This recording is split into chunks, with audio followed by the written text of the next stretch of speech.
evening, everyone. I would like to welcome you all to our today's talk.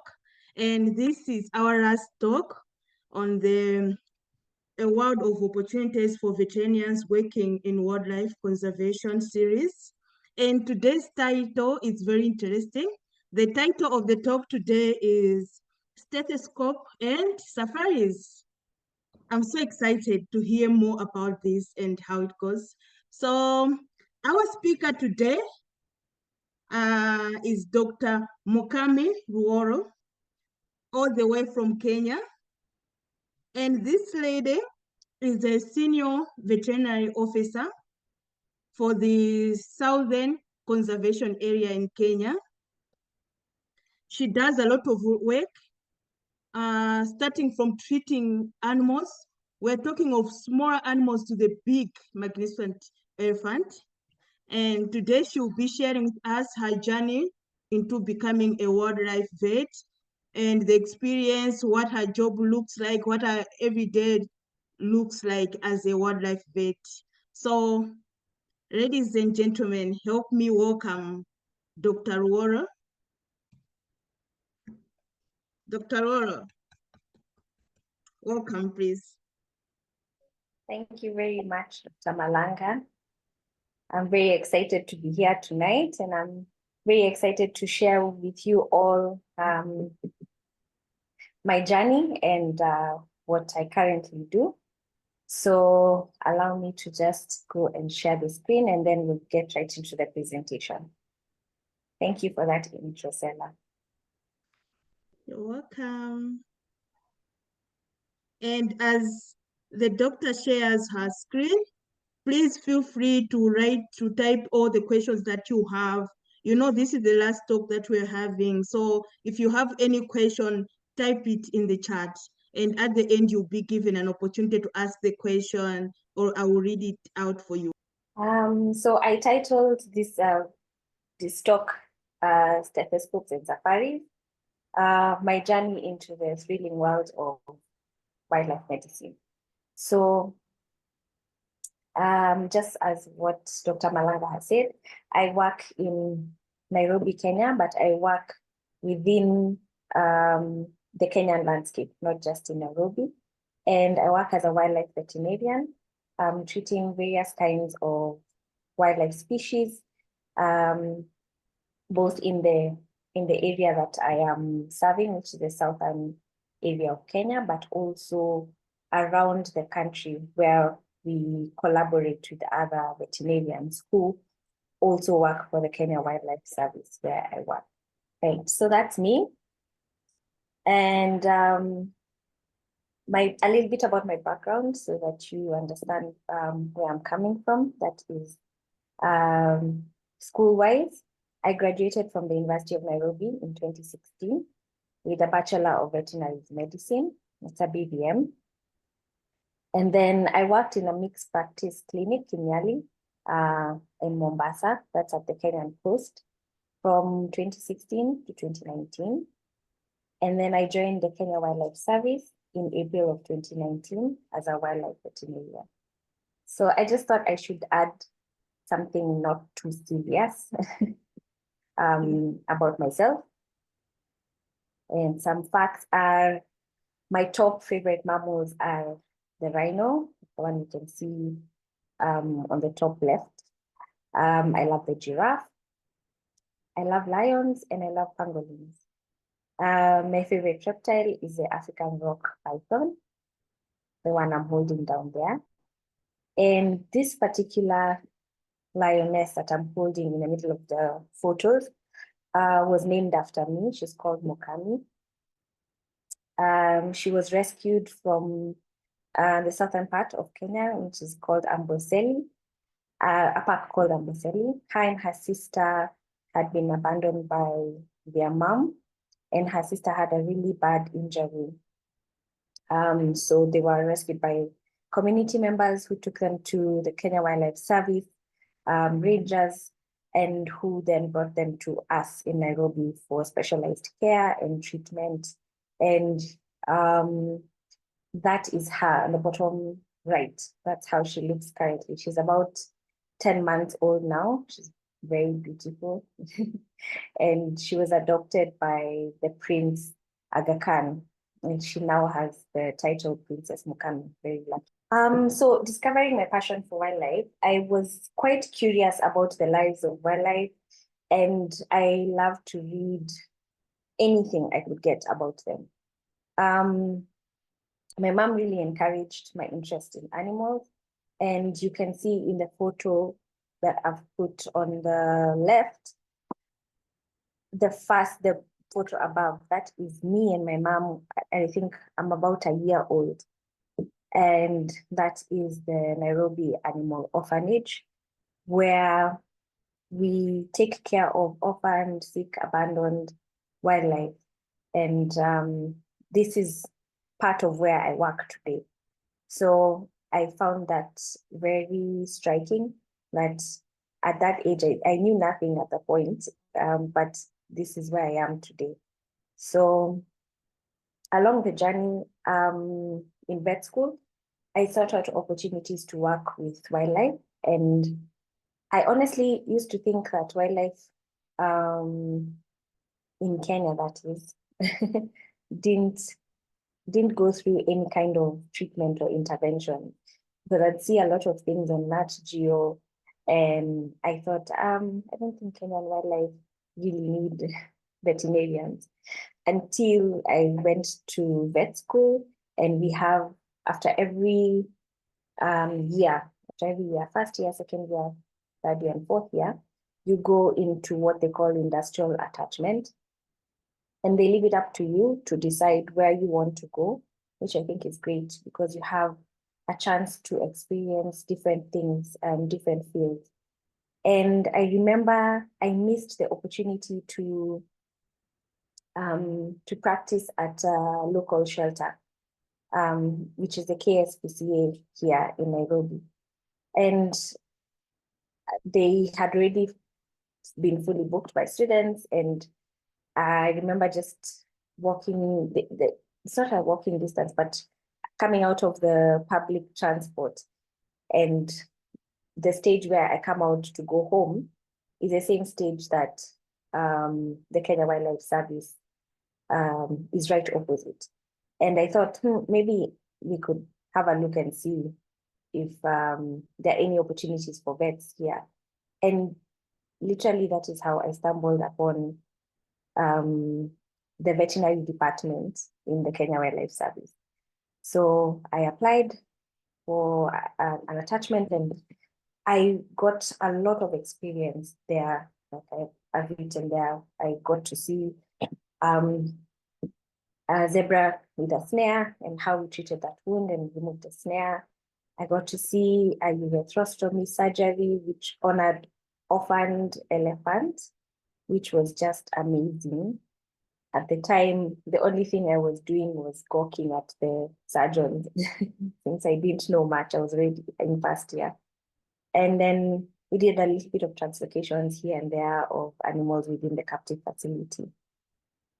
So from this experience, a spark was really lit in me for wildlife medicine, but I was still very torn between wildlife medicine and companion animal medicine, because I really still wanted to do work within the area of cats and dogs, and I really wanted to hone my skills in surgery and clinical interventions.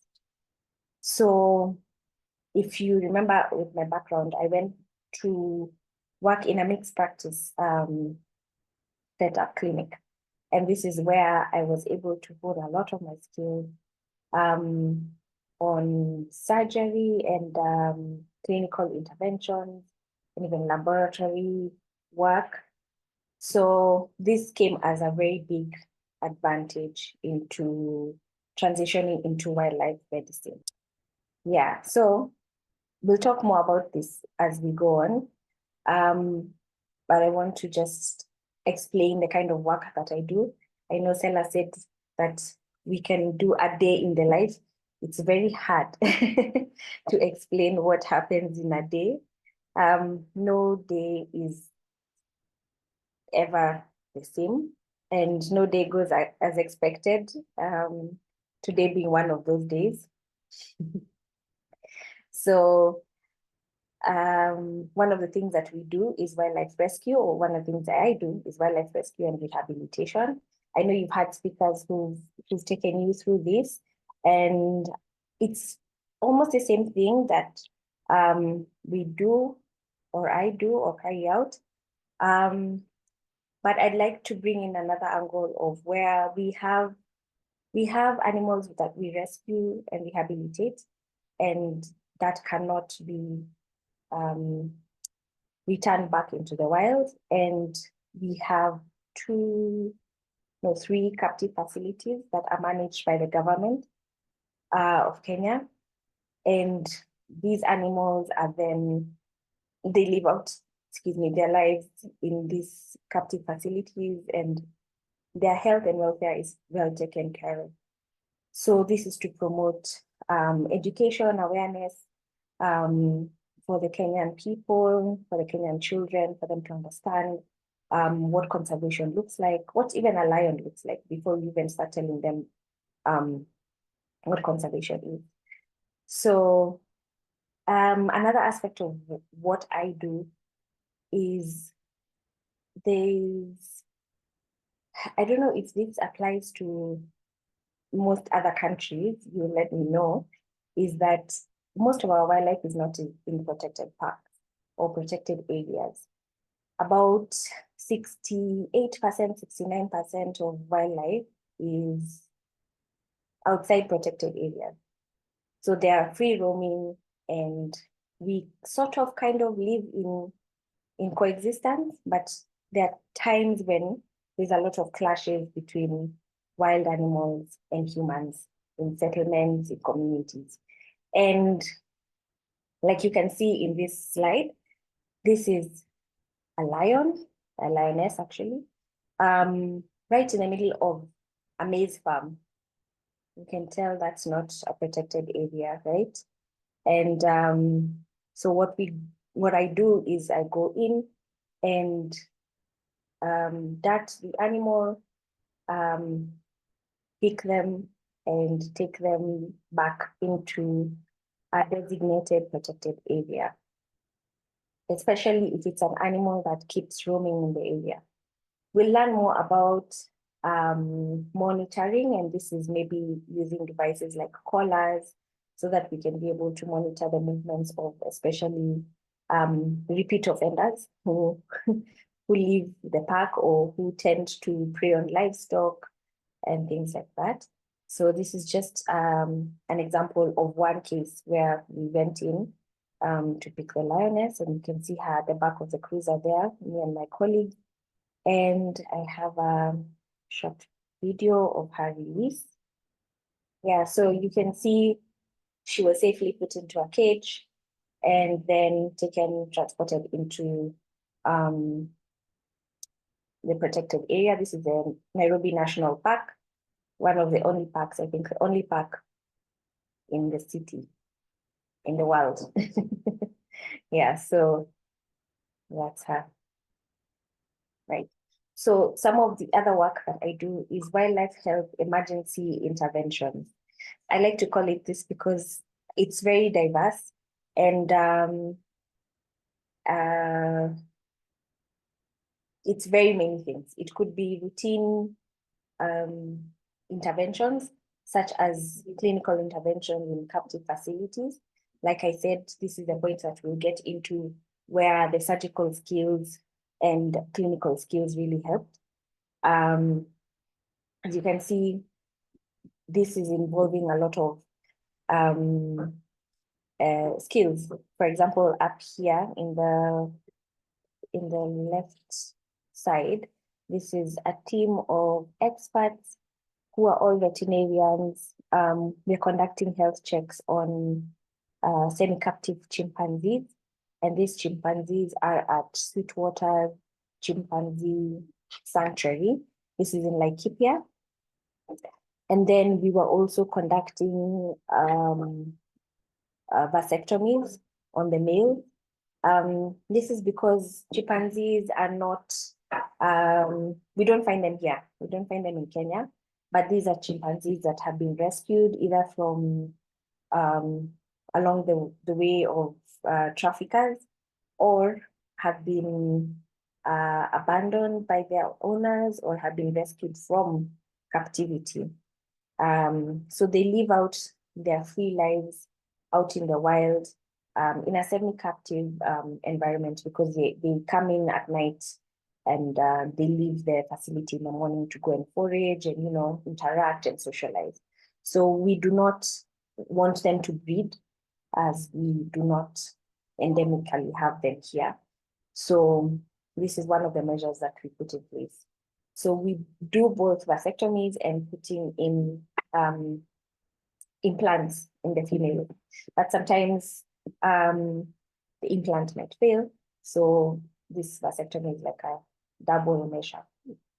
And in the middle photo, this is a lioness who had injured her tail, which caused part of it to be amputated. So we were just surgically doing the rest, making sure that the amputation looks good, that it would stop bleeding and have no infection. And in the last photo on the right, this is a cheetah who's in one of the captive facilities, and we were doing an X-ray.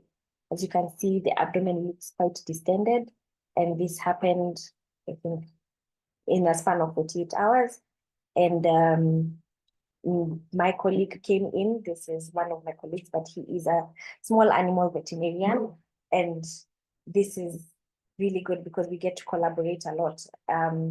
We do not have the facility of an X-ray, a portable X-ray machine. So him and his practice were gracious enough to come in and do the diagnostics for us. And we were able to diagnose that the animal had ascites due to an injured liver. So besides captive facilities, which is where animals are kept fully full term, they are fed and, you know, and taken care of, I also conduct surgeries in the field, or clinical interventions in the field.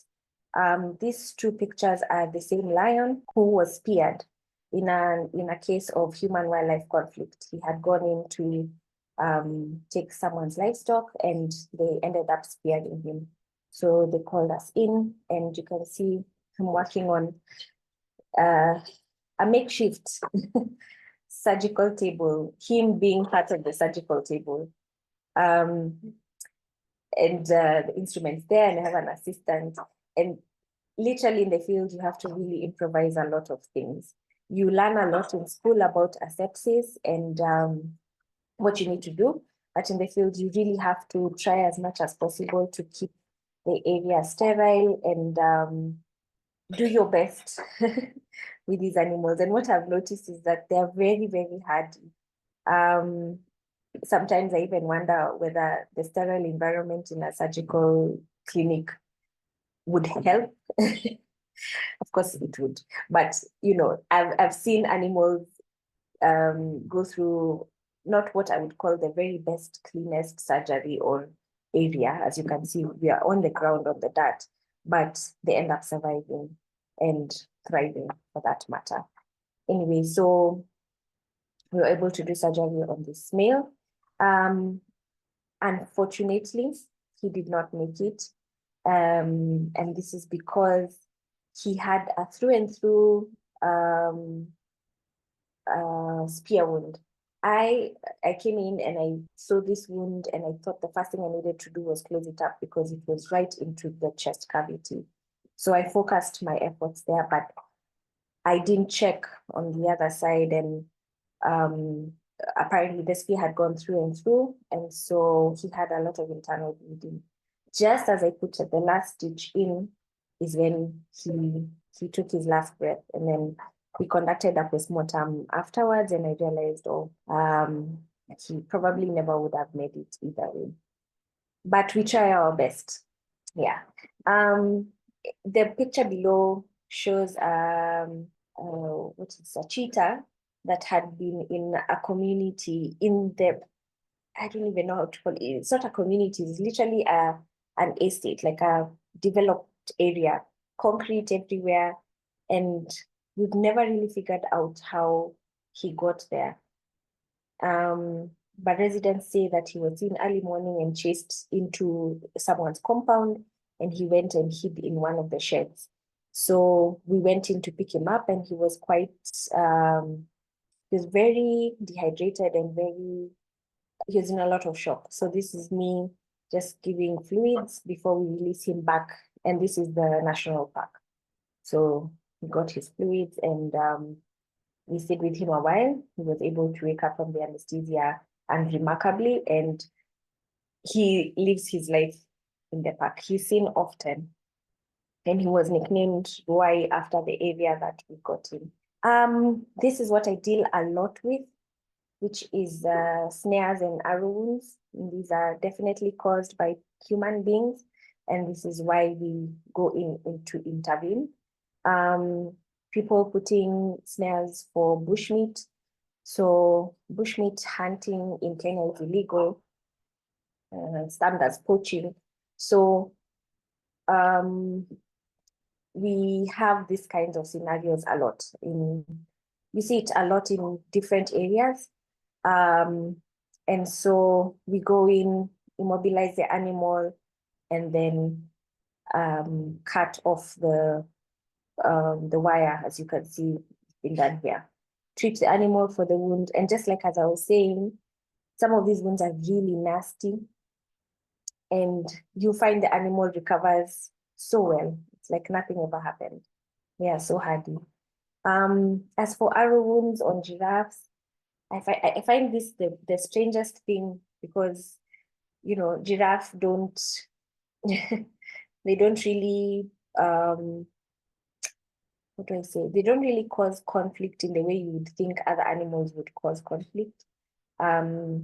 Most of the time, the giraffe just wants to pass through someone's land. So they probably have tilled the land, and they trample on the seedlings and things like that. And this is what causes the conflict. As you can see, the arrows here and here, trying to chase them off their land. And sometimes they are also victims of these snares for bushmeat, because you can imagine how much meat, how many tons of meat a giraffe has. And this is the same thing. And this is a giraffe now with a snare wound that was cleaned and rescued from that. And besides that, we also see plastic, what I would call them, plastic container wounds.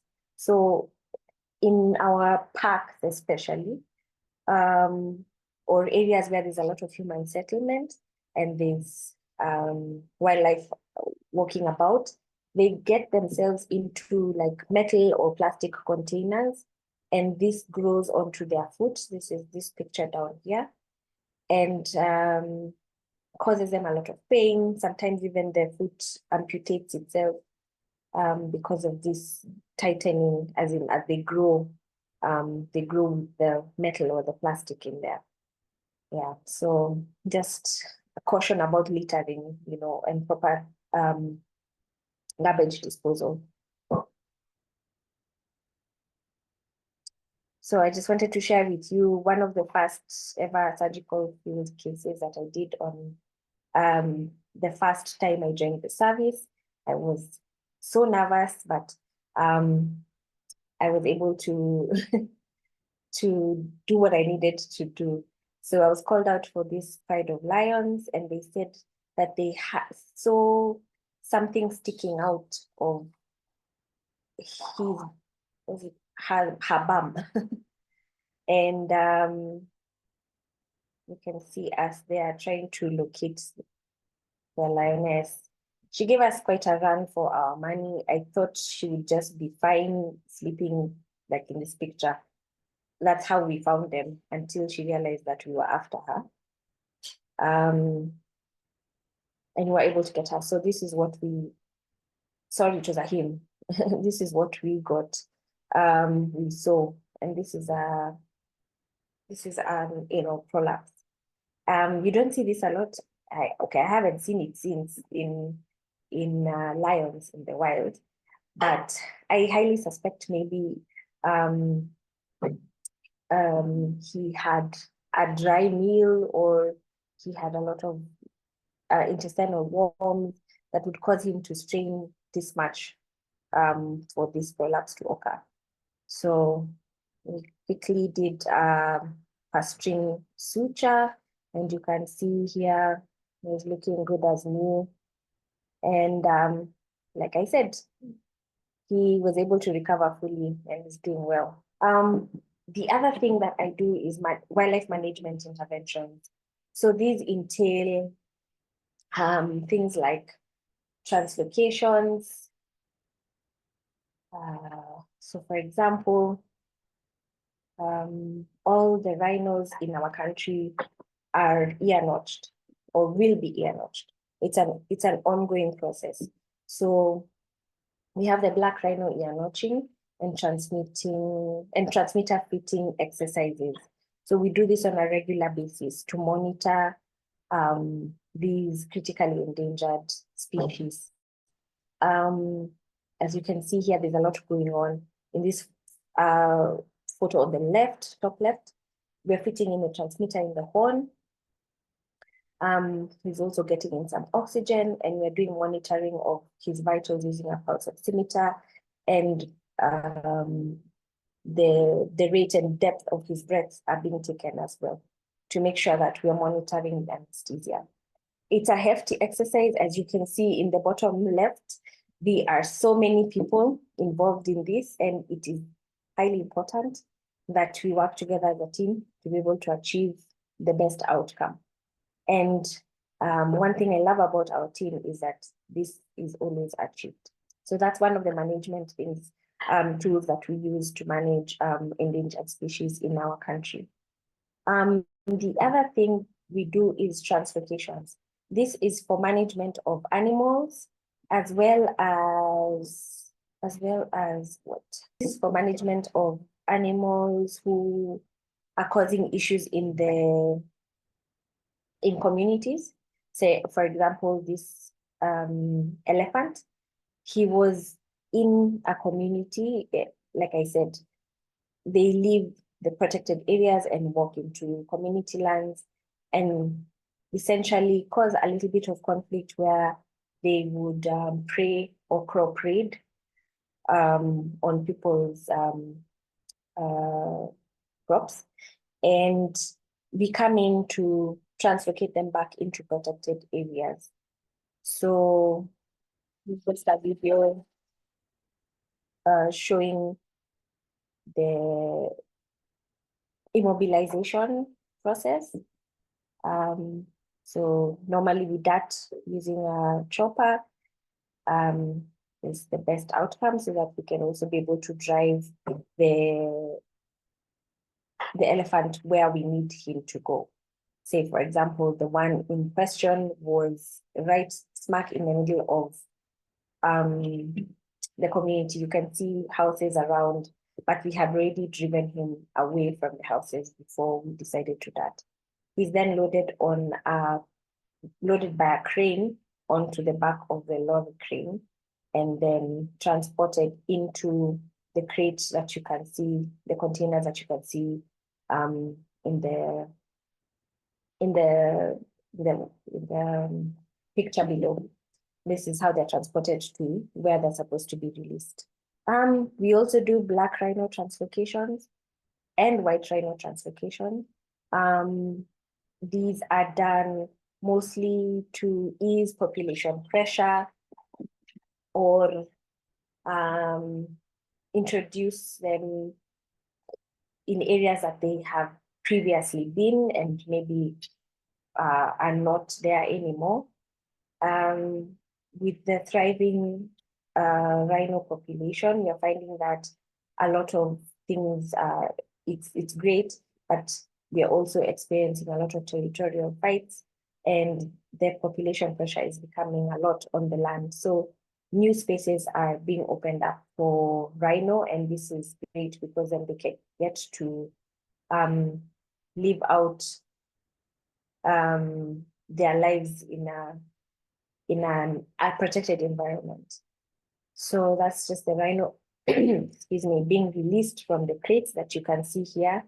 These are the crates that transport the rhino on the back of the low loaders, and they're heavily secured and are given escorts all the way from where the rhino is being sourced from, all the way to the site of release.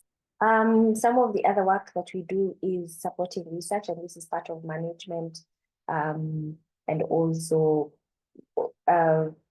research and management. Like I had said in the beginning, we talk more about the collars and how these are helping us to understand the movements of animals, how they utilize the land, and how they interact with people around the protected and non-protected areas. So we do a lot of lion collaring. This is just to show you that we can use adaptations from the human medicine to check on pressure in, this is, I think, a rhino.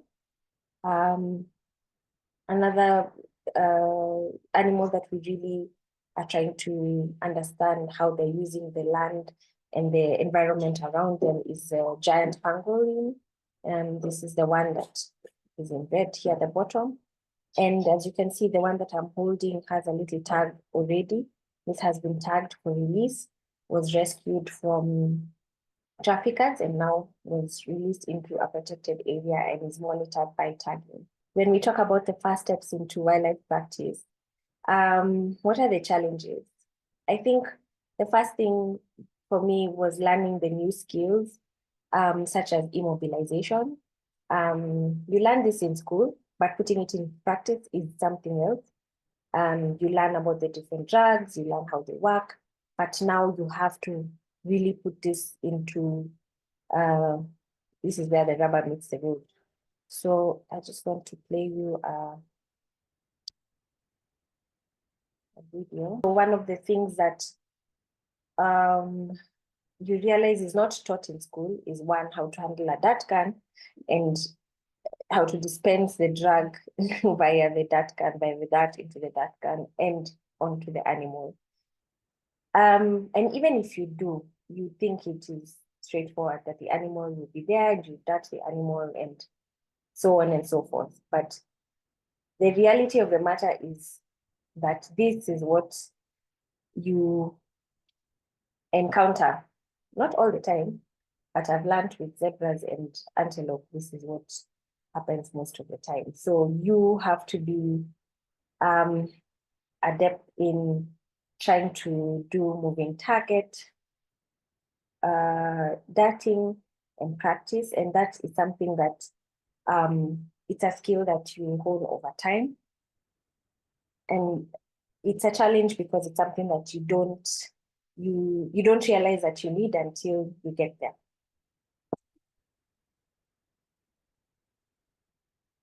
Right, so something else is navigating difficult and unpredictable environments. As you can see, the gentleman down there is trying to dig a whole lorry out of the mud. But this is just trying to do the best we can with what we have as we wait for help. The environment and the animals are very unpredictable. You might think that things are going to go a certain way, and you have to be able to quickly learn how to adjust on the go and on the move. For me, personally, change is usually very hard to accept, was usually very hard to accept. Like, I had a plan. I'm a planner and I like to plan my things in a certain way. And I expect them to go in a certain way. But stepping into this job showed me a lot of dust. It showed me how I needed to go with the flow, learn how to improvise, and learn how to be very quick to make tough decisions or make quick decisions on the go. This is just to show you how some of the decisions you have to make. For example, this is all the same species. This is African buffalo. And these are different environments. For example, the one on the left, the first picture, the buffalo, I darted the buffalo, but he went into an area we could not recover him. We were 4 of us, and we could not lift this buffalo by ourselves. So we had to try and improvise. And in this area, it was a farm, so they had this machinery. This is what we did to improvise. The second photo shows you 2 buffalo that we have recovered from, this is a factory. I think it was mining limestone or soda ash, I'm not sure. It's a cement factory. And you can see all the factory workers there. And it's not somewhere that you would expect to find buffalo, but this is where they are. And then this particular one on the top is a buffalo in someone's compound, in someone's residential area. He woke up one morning and was taking a walk, and he found this guy waiting for him. And so you have to be prepared for anything. And then bottom right is also another buffalo that was tethered to, I think it was a stump, and we were called in to help and tether him. So some of the other challenges would be working with people from diverse backgrounds, and you're all working towards a common goal. It's not easy because you have to be quite tolerant of people's opinions and things like that. I mean, any working environment is not easy when you have a lot of people, a lot of moving parts, but you make it work. Like, you're there to have one common goal, and if that is what you can focus on, that is what will give you success. Another thing for me was overcoming gender stereotypes and therefore creating the space for other women to be able to come into this field. As you can see in the pictures that I put there, this is some of the things that when I first joined, and even as a student, I never saw ladies in the field. In fact, there was only one other lady when I was a student, and she wasn't a vet at the time. She was a lab technician. And we would go to the field with her, and I would feel happy and confident and, safe. But seeing this, I always love to take pictures of whenever we have a group of women in the field, because it really makes me happy to see that the space is opening up and more women are being encouraged to join this sector. And just like I'm saying, need to create space, just showing the next generation the way forward. It's not been an easy ride, because you can imagine being in the wildlife sector. It is very male dominated, and then sometimes also very male white dominated.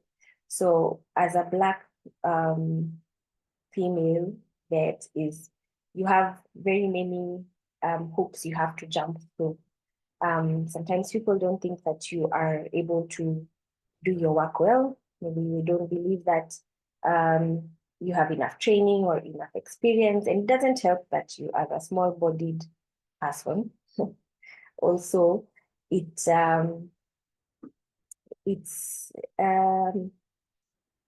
encouraging when you see their perspective change or shift in a certain way once you are able to deliver the work that you have gone to do.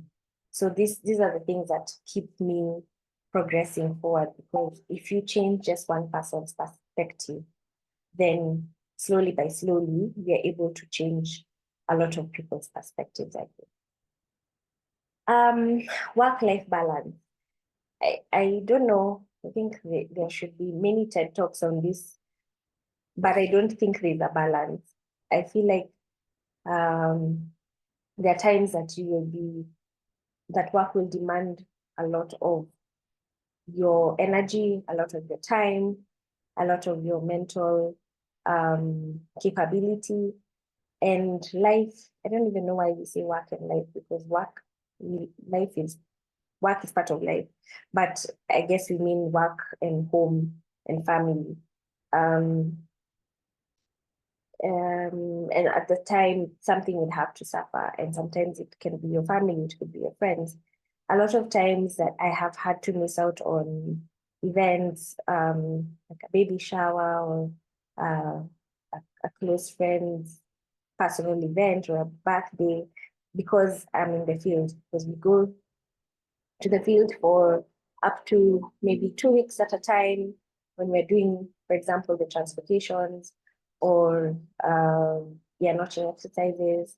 Or sometimes I could be working in my area of jurisdiction and I'm not able to make it back home on time for something because the animal that we're working on disappeared and we found it too late. So it goes over time. So I tend to think that one of the challenges is trying to juggle between work and family, but I feel like it is a learning, a continuous learning curve. Sometimes you hit it right on the head and it will be great, but there are other times when you learn that what not to do and what is important, what comes first. And it's important as a person for you to be able to establish that fast and not wait until it gets to the point where it is decided for you what is important. So those are some of the challenges. The thrills of wildlife medicine, I mean, they are a dime a dozen. From working with different species that I think are really cool to doing different unique cases. So for example, this lioness who came to see the dentist, we did a canine extraction on her. As you can see, she had a really bad case of a broken canine. It was affecting her feeding. She was able to hunt quite well, but we were noticing in her pride, she was not feeding as much. So came in and extracted the canine. She's doing so well. This is her picture. I think this is 2 weeks after. And you can see she's as strong as ever. Then we have this is a case that we did recently. This bushback had this pendulous mass hanging from like the back of her ear, sorry. And we're able to get this off. It was quite the surgery. Yet again, you can see our setup is not, I mean, one of the the best, but she was able to be given a new lease on life, and she was able to move on with life. The unfortunate thing about this case is that part of the mass was preserved already, but the part that was taken to the lab was not preserved very well, and we were not able to get the proper diagnosis of what this mass is. However, we still have part of it, and I plan to take it to another lab to have it established what caused this. So some of the other things are traveling to different parts of the country, experiencing different ways of life of different people, appreciate different cultures. For me, this is very important. I feel like it grows you as a person and just gives you a different outlook of life. You are so used to doing things in a certain way, you don't know that other people also do things differently. Just because you do it the way you do it doesn't mean it's better. And it's just fantastic, just learning a lot of things about different culture. The other thing is roughing it out in the world. Maybe not everyone likes this, but I do. And it makes me really appreciate what I have living in an urban setting and all the stuff that we have. We have a lot of material things that we really don't need. When we go out into the wild, we camp in tents with, I mean, you carry the clothes that you needed to carry. You have food that we cook together. We have communal evenings where we sit around a fire and share stories. We take showers out in the wild or behind the tent. You have to look for a place to go to the loo. Sometimes if these areas that we're camping at have no, it's not like a set camping ground. It just makes you appreciative of the things that we take for granted, like switching on a light when you come into the house. You go into your tent and it's pitch dark, or you have to leave your tent to go pee out in the dark. It's just, I feel like it builds your character. It also builds a level of fulfillment. I have felt very fulfilled by some of the things that we have done, some of the releases that we've done, in translocations that we've achieved, the successes when we do clinical interventions, and the health and welfare of the animal is now good. It gives you a sense of pride. It makes you sleep better at night, I think. It just gives you, it fills you with so much joy. Or it fills me with so much joy and gives me purpose. I feel like this is what I was meant to do. And the other thing I love to do is, or I get out of this, is paying it forward. I always make sure that we mentor interns, and we have a program where veterinary interns come in for a year, and they are taught a lot about wildlife medicine, wildlife interventions, and this is very important so that we mentor the next generation. We don't leave the conservation with the few who are in it. So what can you do? You need to be able to gain hands-on experience. I think it's important. Wildlife medicine looks very alluring, looks very nice from the outside. It looks very exciting. But I think it is very important to be able to experience something like that, like go for an internship or an externship, so that you be able to know exactly whether this is what you want, because there are aspects of wildlife medicine, like the ones I've mentioned, where some people would not like to. Like, I remember there's an attaché of mine who told me, and this is after we were in the field, and a gentleman came up to me. We were doing giraffe tagging, and I was darting the giraffe. And I remember we had just gotten into the car so that we can go and dart the giraffe. He came up to the car just before we started the darting. And I think he was like a government official of the county or something like that. And he told me, I really hope you don't miss. And he said, can I also see your dart gun or something like that? And I told him, no, I'm not able to give that to you, but yes, don't worry, we will do it. And we went ahead and tagged the first giraffe. Right after, he came back to say that, oh, I'm glad you didn't miss. This dart gun must be really good. And I remember her telling me that she doesn't want to be in the wildlife space if that is the kind of thing that she has to deal with, but he could not accept that it was my skills that were doing the work and not the actual instrument alone. So some of these things it's good to experience firsthand, and then you can be able to make a decision. I also think that connecting and talking with mentors in the wildlife space is very important. They can teach you, they can connect you to opportunities that you would rather than not even find out by yourself. And you need to be able to also pursue specific wildlife courses or certifications. Nowadays, there are so many things on the internet. There's Last week I had one of the speakers talk about Look Abroad, and I know there's one called the Interventions in Wild Animal Health field course, and that's actually coming, it's going to take part in Kenya next year, I think in February.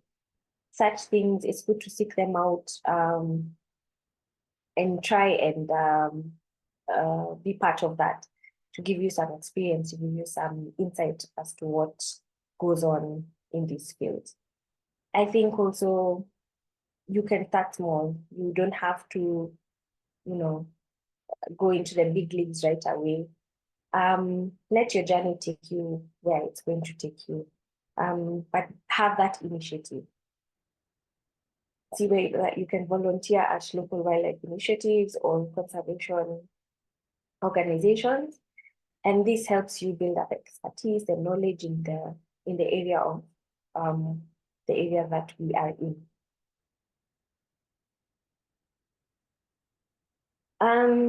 Yeah, so wildlife medicine in a nutshell is both a very challenging and a very rewarding journey.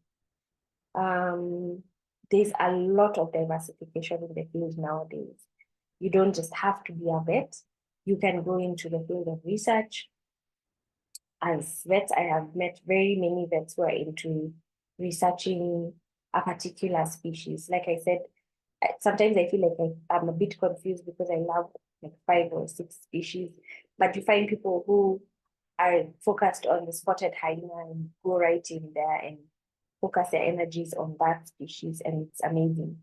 And then we have forensic analysis, which is now becoming a big thing, especially with bushmeat hunting, bushmeat poaching, and as well as endangered animals poaching as well. We have species recovery.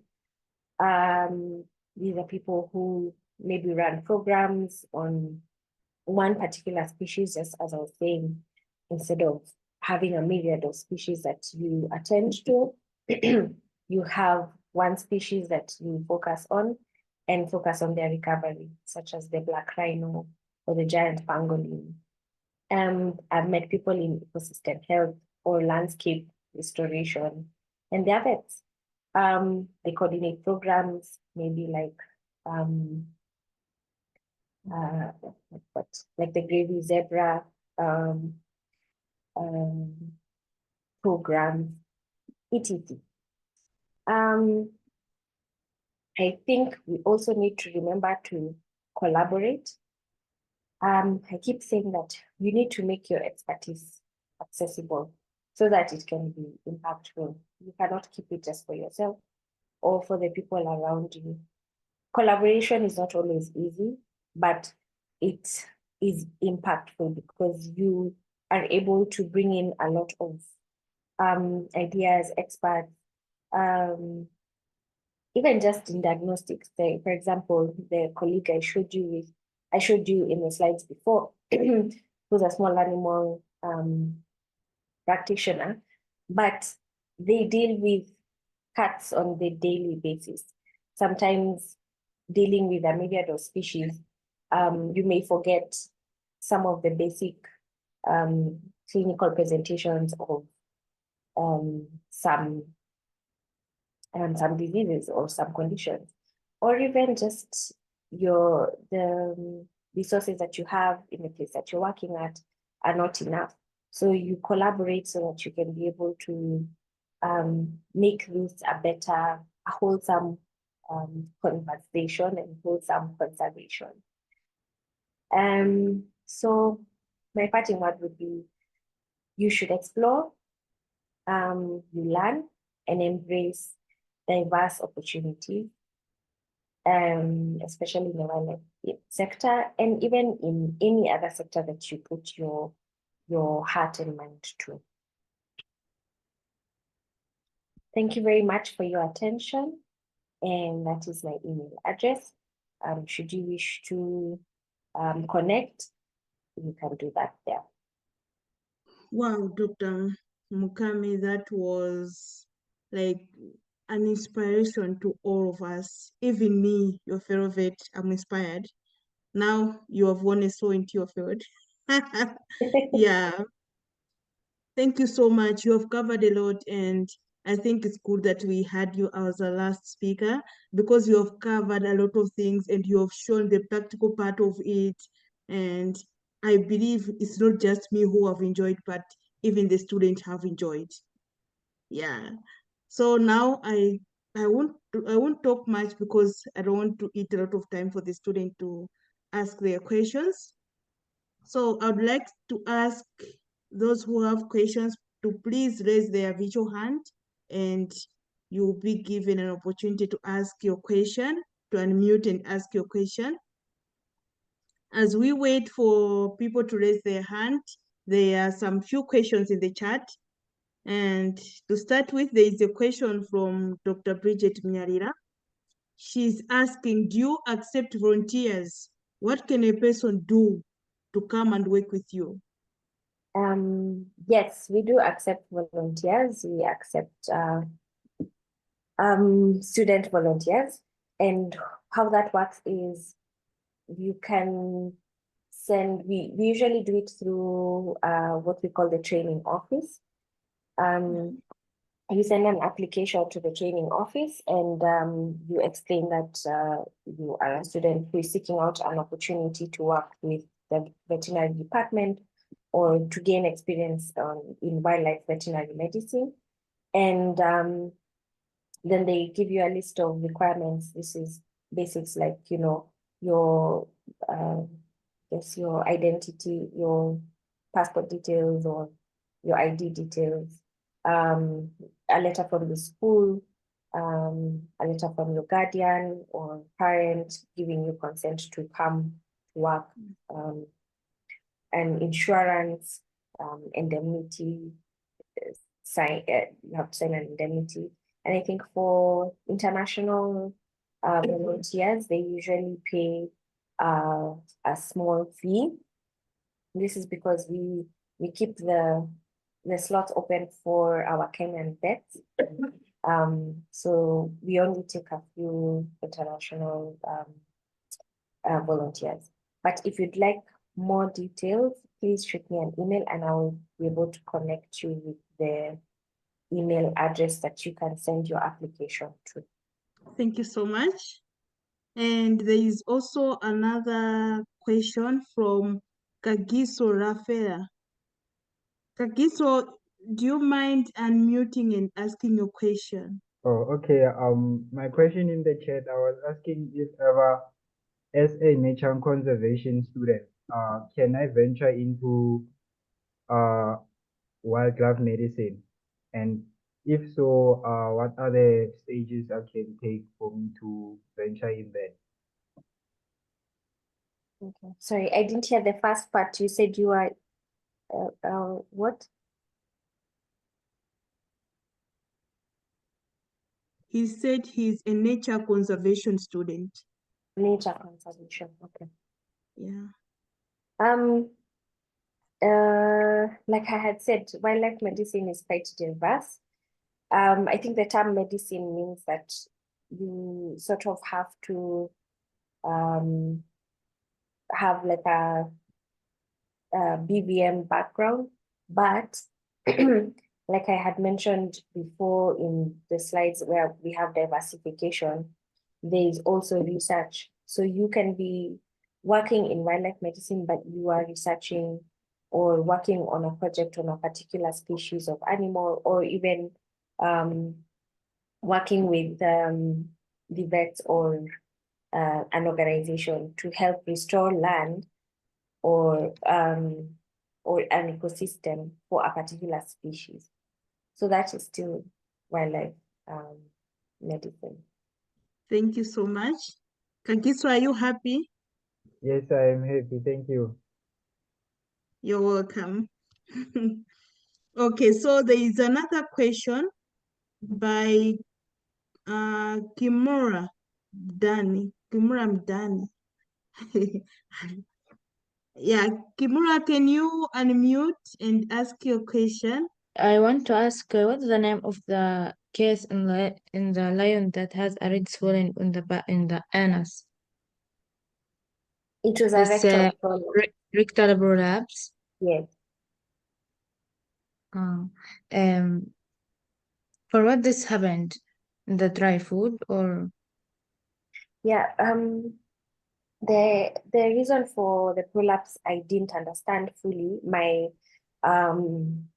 What I have theorized is that either he didn't take enough hydration, he didn't take enough water after the meal, or because sometimes, the meal is not served on a clean plate, right? When they hunt meat and they eat it off the ground, so they pick up also soil, sand, particles.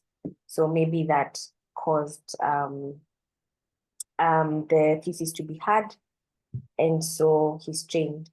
Another theory I had was that maybe he had a lot of internal worms or parasites, and he kept straining to defecate.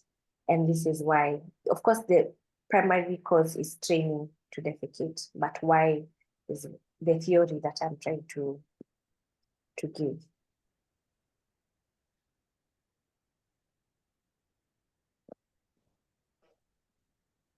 Thank you so much, Doctor. So there is also another question from Paul.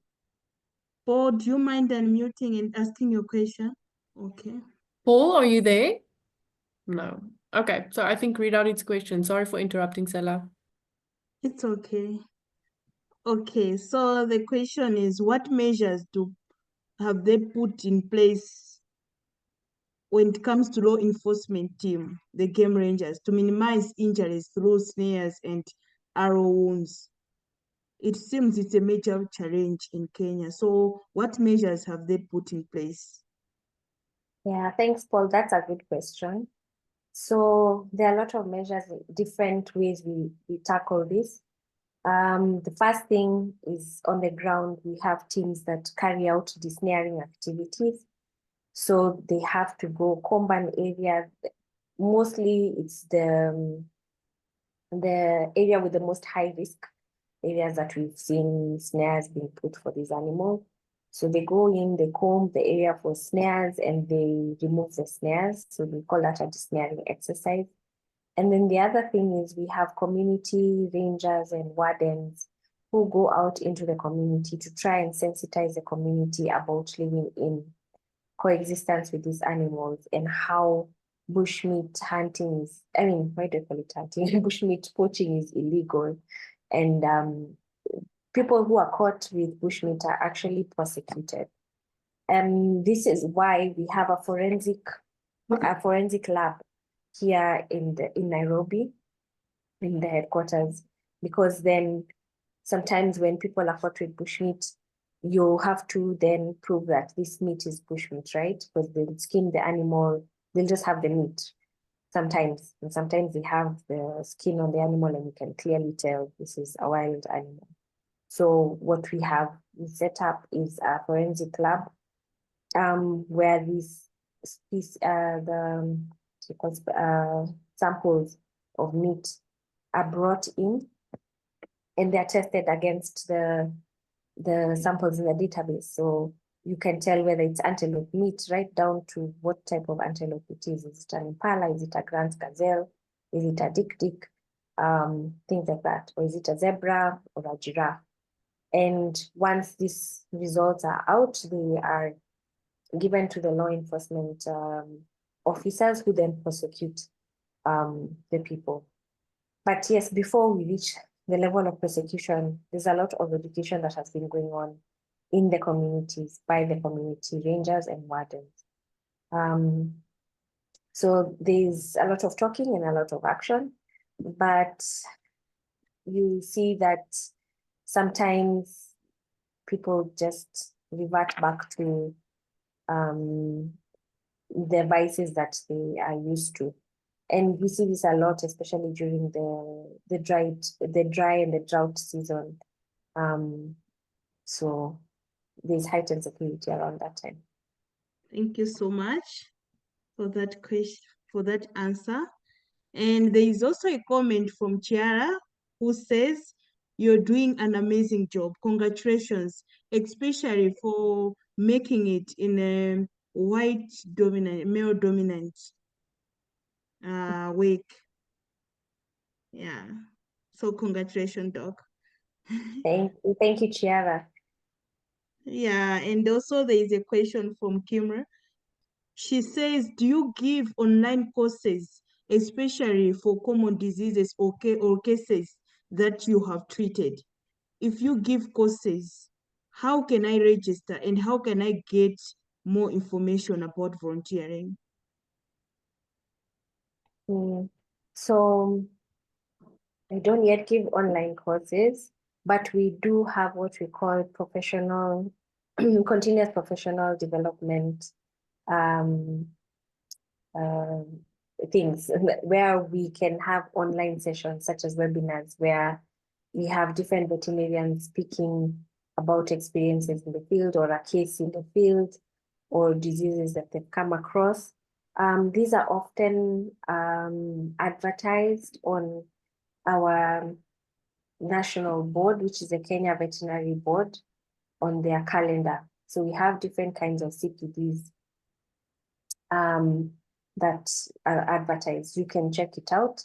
And I think it is, most of them are online. So you are able to sum up, you have to pay for them. So you're able to pay and then you can attend the webinar or the course.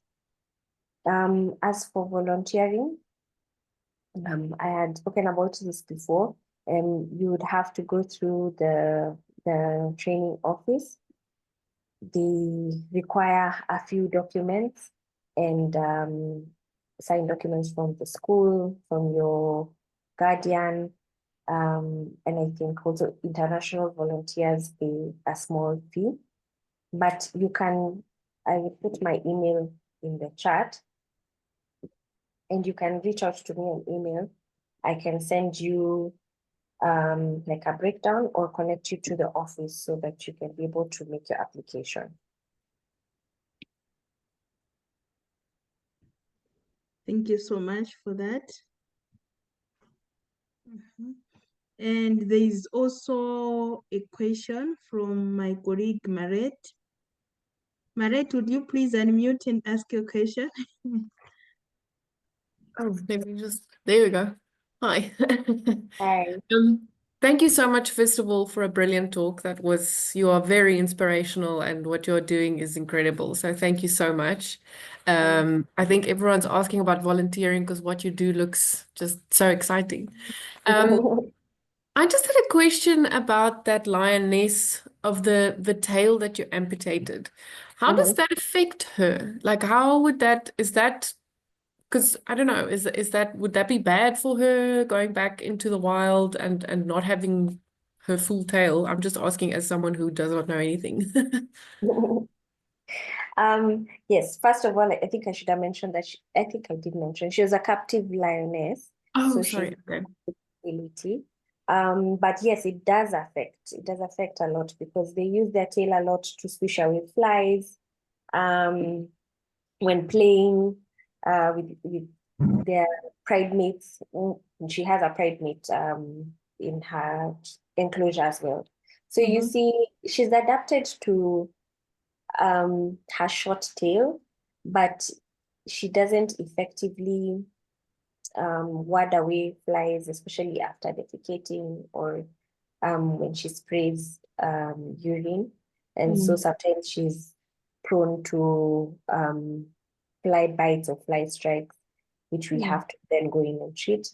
But it's been a while since this has happened, but she's been adapting over time. I think now she realizes her tail is not that long enough, and then she goes to rub herself against trees and her enclosure where she goes to sleep at night. Yeah. Wow, that's so smart. Sorry? Smart. It's amazing how they adapt. Smart. Yeah. Yeah. And it doesn't affect her balance or anything like that? No, it doesn't Okay. have balance. Okay. Thank you. Welcome. Thank you so much, Maret. And there is also another question from Kagiso. Mhm. Kagiso, do you please unmute and ask your question? Okay. My other question is that how do you ensure that the safety and survival of the other lion that you found in a maize field that you translocated to Nairobi National Park? How do you ensure its survival? Do you guys release it into an area that you know that, okay, this area is dominated by a certain pride that is related to this certain lioness that you found in the field, or do you just release it into an area where you never found any lions or anything like that? That's a good question. Thank you for that. And yes, we do release the animals, especially the ones that have been captured around the Nairobi National Park. We know that most of them frequently traverse the park and go out into the communities. So what we do is, say, for example, the lion prides and the leopard prides are quite known to the researchers that we have in the service. So once we, say, for example, that one that we collected from the community, we send them a picture of whisker patterns, and they're able to identify what lioness this is. And then they're able to tell us where their territory is, where the pride is moving, where they normally move to, and that is where they recommend we do the release. So you see, we do a lot of collaborations, just not with only vets. So we have to work with other scientists in the field as well, so that we can do a wholesome conservation. And as you've asked, do we release in areas where there might be no other lions or something like that? Sometimes if it necessitates that, then we do. But then we put a collar on so that we can be able to monitor how this animal is reacting or is interacting with its environment.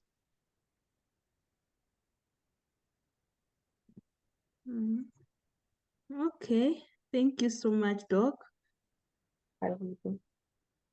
Yeah, and there is a comment from Kimra who says thank you so much for sharing your amazing information and your wonderful journey.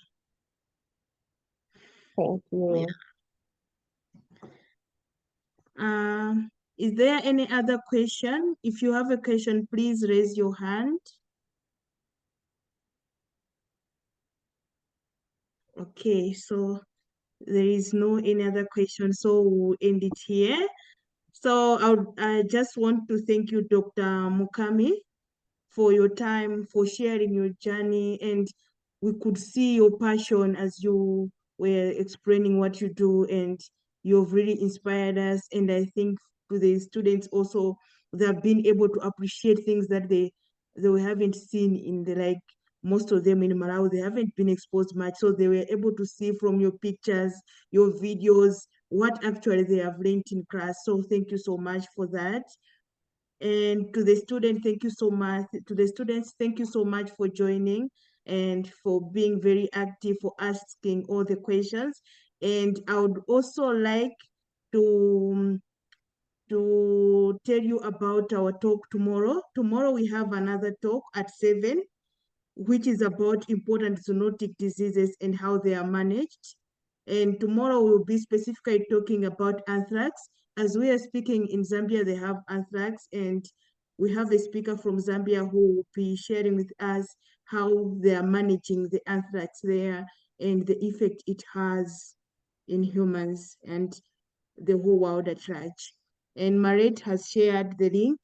You can register and join us. Yeah, otherwise, I'm wishing you all a good night and thank you so much for joining. Thank you.